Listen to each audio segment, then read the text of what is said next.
Hi, I'm FT, work for Pathway Group.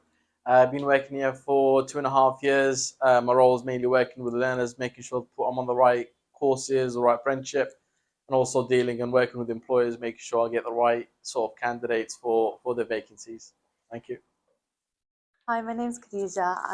I'm an apprentice at Pathway Group. I'm doing my level 3 business admin apprenticeship, and my role is learner engagement. So I engage Okay, with learners. so just wanted to sort of get your point of view. So this month's theme for ourselves is work experience. If I was to ask you, FT, what is work experience? What's your understanding? What's your sort of first impressions when you hear that word? Right, my first impression as soon as I hear that word, because I've been like back to what you asked earlier, how long I've been in the in the industry. Because I've been in the industry for about 6 years, and during that time, it's always been about sort of arranging work experience for learners, arranging work placements for learners. So that's the first thing that comes to my head is initially how a learner can sort of finish school and start gaining that experience. And in a lot of the sectors nowadays, the best way to start it is through sort of an experience apprenticeship, which is experience. Not only you're getting paid for it, but you're developing that professionally as an experience. But back to our conversation when you asked me that question, last week, and you did mention that it's not just about the sort of work Yeah, experience, but how I can think about it from my perspective. Looking at it, that is just an experience for us as well. How much experience that we've developed over the years. Where was I at one point? Where I exactly. am Yeah, today? What does my CV look like? What has my experience been mainly around? So yeah, it can sort of go both way. My experience, how much I've developed yeah. over the years, and also for someone that can come in, just finish school and starting that journey as well from scratch. So, Khadija, the question to yourself then: when you think of work experience, what's the first thing that sort of springs to mind for yourself? Uh, I think of schools and college, but I also think an apprenticeship too because previously when I did done childcare, I did a work experience before I went into an apprenticeship. Yeah. But I think that college is different to an apprenticeship because with an apprenticeship is more hands-on experience, and at a college you just be getting the qualification, but it's still an experience. Yes, yeah, no, it certainly does. So obviously, with the apprenticeship then that you've gone through, you've gained new skills as you've gone through. Yeah. We've spoke about obviously your telephone skills, confidence, those sort of social skills, but also those softer skills at the same time. You've picked up qualifications as well. You think you've done things like your maths and English alongside it, Yeah. and then also your main sort of part of the qualification as well, which will show people afterwards that you've done 12 months within this role, and obviously your CV will then justify what you've done. And then obviously you've got that experience that you've picked up. So all these different experiences you've had, you sort of take away with you at the end of that program. Brilliant. So FT, can you talk to us a bit about the how important communication skills are from an point of view of an employer? To me, to employers, communication is the main thing, and I think it starts from again coming back to confidence, that they need to have that confidence of making that phone call if they feel that they can't make it for an interview from the absolute start. Because what's happening, a lot of candidates sometimes they think it's the easiest option not to call, make that communication, Yeah. by just sort of completely disappearing, thinking that that is the easiest option for them. And sometimes it doesn't, they don't understand or realize that how many bridges it can actually burn for them. So from the actually get go, when we speak to learners, we do mention that is the actual key point. If you can't make it for an interview, if you can't make it for work, the first thing that you'll absolutely do is just pick up that phone and make that phone call to the employer or us. Yeah. And I think a lot of it is just down to confidence as well. It happens also in the past where candidates or learners will go into work, they're too scared to ask that question because they've only been there for a week. They've only been there for a few days, thinking if I ask the question, what would the employer think about me? Um, or what would the impression that they have about me in general? Would I be the right fit for the role? And they've always been encouraged to actually speak, from the get go. Yeah. If they feel that they need to make that phone call for being late, for not being there, to make that phone call, to ask the questions, to get more motivations on development. That has actually been the main thing from the first initial conversation with myself or any of the learner engagement. Yeah. So I sort of speak to you on a day-to-day basis, Yeah. and we always have a bit of a, well, I have a bit of a laugh and joke because you like to have a lot of conversations. You're pacing up and down sort of the corridors. Yeah. Talk to me about some of the conversations you have with the young people. How do you sort of set their expectation? How do you give them that advice and support in terms of what they're going to go into is the next step? I think the main thing that they need to understand from the start is that they are apprentices. They don't have the experience as the employer was. Yeah. So it's absolutely fine if they feel that they need to ask the question, because they've had, for example, for an employer, they've had a lot of apprentices in the past. They've had a lot of learners in the past, so they understand. If they feel that, if you don't understand a particular part or need to make a phone call for any reason, you make that phone call. You're not the first and the last person. I think the worst thing they're not communicating is not communicating. I think the worst thing is not saying anything. What's the right word for it? There's nothing worse than actually that communication. Yeah. I can take a day off. What will top you up to be the worst is that you're not making that phone call to let them know that you won't be in. Yeah. I can be late. That's not, obviously, it's a good impression, but the worst thing to do is to not make that phone call to say that you will be late. It is very easy for people to sort of bury their head in the sand and not to think about it. And we've all done it. I mean, personally, like coming back to my childhood, that I thought that was the easiest option. Okay, I'm not going in today. What excuse do I give? Yeah, just don't contact them. Just at all. don't contact. But it does tie into something quite nice, and we use it within the organisation here is trust.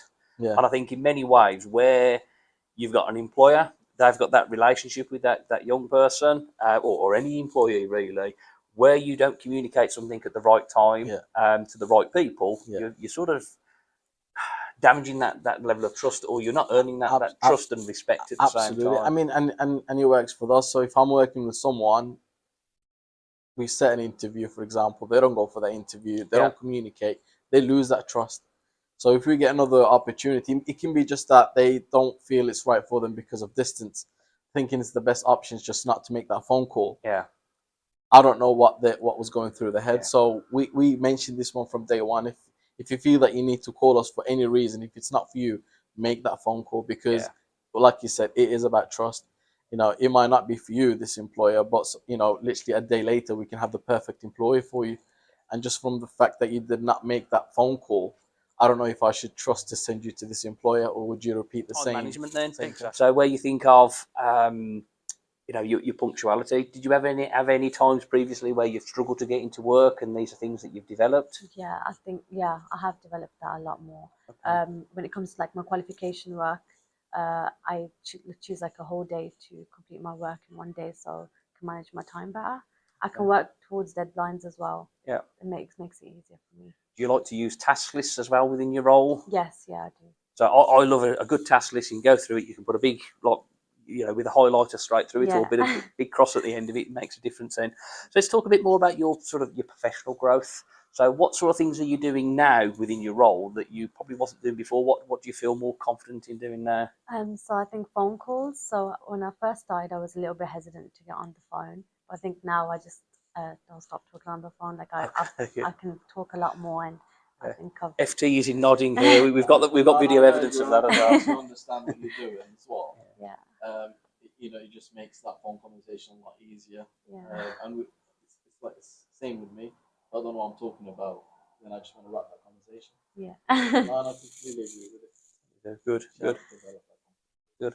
And obviously, during your apprenticeship, you've had a couple of opportunities. So we mentioned festival apprenticeships you were able to attend and support people that may have been in your position of thinking, what do I do on those sort of next steps? And also the Multicultural Apprenticeship Awards. You've also been out to some of the job fair events that we've attended. Yeah. How would you sort of summarise what you've learned from those?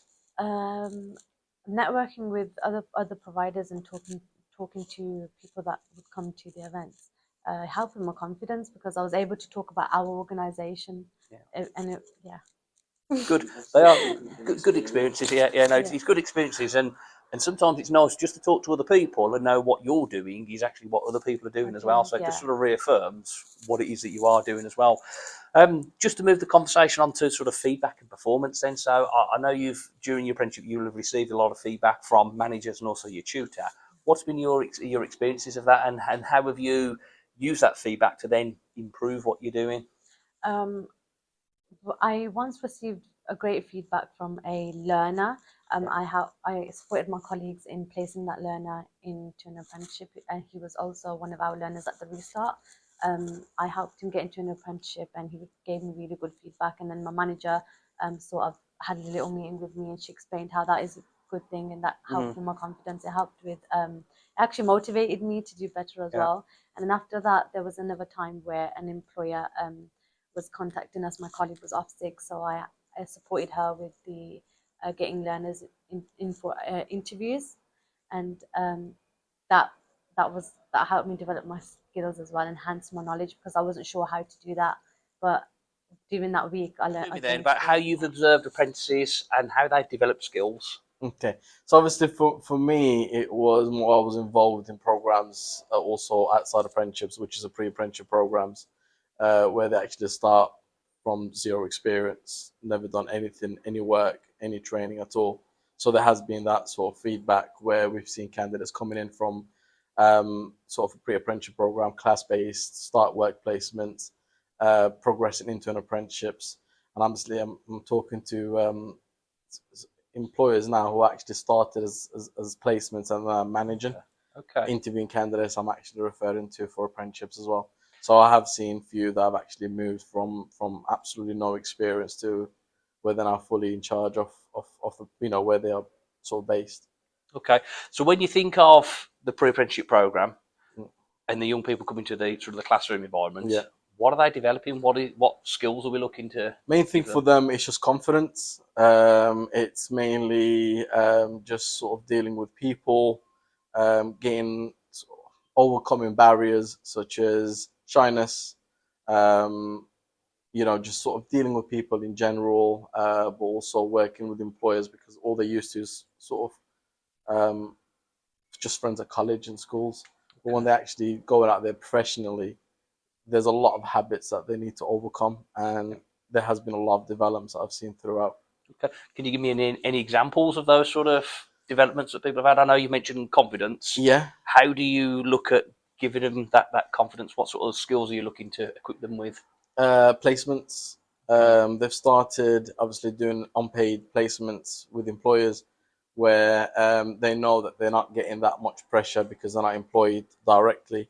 But with times, obviously, after knowing staff, knowing the role, knowing people, and I think a lot of it, mainly when I say confidence, it's really just understanding what they need to do. And once they know what their actual role is, this is where you start to see the confidence in those learners. So sometimes it's that awareness, isn't it? They need to know that what's out there, really. Absolutely, yeah, yeah. Brilliant. Tell me then about how you've observed apprentices and how they've developed skills. Okay.